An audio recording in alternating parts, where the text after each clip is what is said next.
ئەو خاڵانەی کە لە نووسراوەکەی بەڕێز سەرۆکایەتی ئەنجومەنی وەزیران بۆ پەرلەمانی کورسان هاتووە کە بەڕێز سەرۆکی ئەنجومەنی وەزیران و جێگرەکەی و وەزیرە تایبەتمەندەکان دێن، یەک خستنە ڕووی هەنگاوەکانی حکوومەتی هەرێمی کوردستانە بۆ جێبەجێکردنی یاسای چاکسازی لە موچە و دەرماڵەکانەوەی کە لە یەکی حوتی ئەمساڵەوە کەوتۆتە بواری جێبەجێکردنەوە.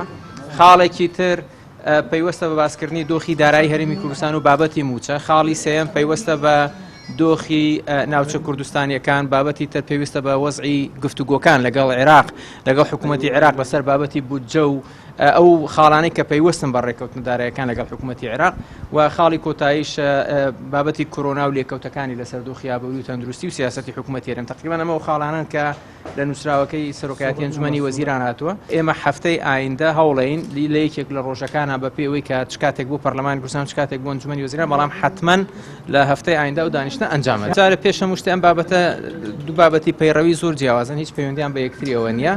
داواکاری بەڕێز سەرۆکی ئەنجومەنی وەزیران هیچ پەیوەندی بە پێی مادەی 66 و ئێمە وەکو دەستەی سەرۆکایەتی مامەڵەیەکی پەیڕەوی لەگەڵ هەر بابەتێکەکەین، بابەتی پرساندن بێ، بابەتی گفتوگۆکردن لەسەر دۆخێکی گشتی، هەر یەکیان بە پێی پەیڕەو و بە پێی یاسا بەرکارەکان کاری لەسەر دەکەین.